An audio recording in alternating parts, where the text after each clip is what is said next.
Well, Turkey's government is looking to put an end to violent protests. They're looking for that. We'll see what happens. Police used water cannons and tear gas to break up demonstrations in Istanbul. The White House calling on both sides to resolve the situation through dialogue.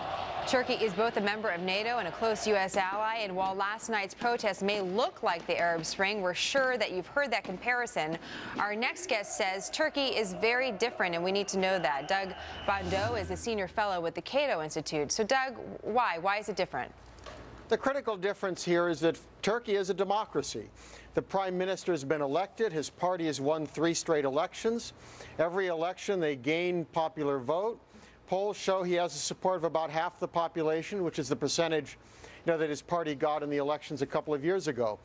So he's not likely to be toppled the way we saw in these authoritarian regimes. This is a very different system. He has problems, but this is a democracy. There have been some questions raised, though, about other democratically elected leaders like Morsi in Egypt or Ahmadinejad in Iran, for example. And there seems to be a wide swath of the public in Turkey that have an issue with his rule. Even though he is elected and he does have other support, what about that? What about their criticism of this government? Is any of it valid? Oh, of course. I mean, but this is not Iran. He's not Ahmadinejad. The difference here is that he's kind of arrogant. I think that he is having won 3 elections. He now thinks he's kind of, the Colossus of Turkey. He's been in power for a decade. He clearly believes that when you take power like this, you're responsible to your voters. You don't care much what the other side thinks. And his government has grown more authoritarian. It's put pressure on the military. It's put pressure on the media.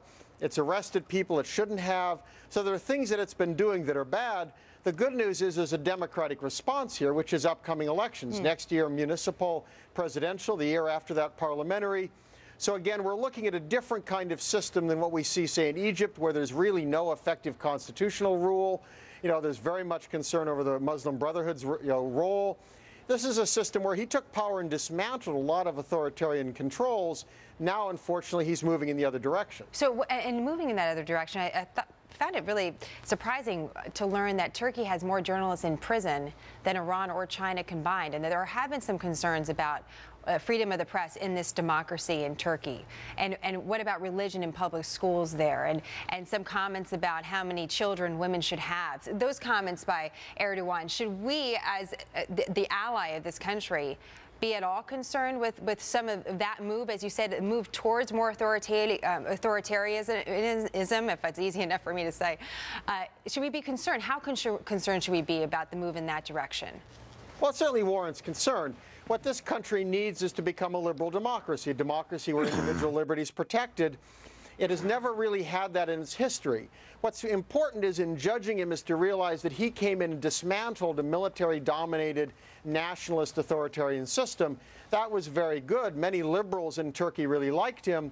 Since, say, 2008, 2009, somewhere in there, he started moving in the other direction, and that should concern us. It concerns people in Turkey, and that's what these protests reflect. It's about far more than a park. It's about the direction that he's going. My hope is the Turkish people will use this as an opportunity to insist that he change direction, and they have the ballot box. They can do that. Doug, great to see you. Thank you so much. Happy to be on.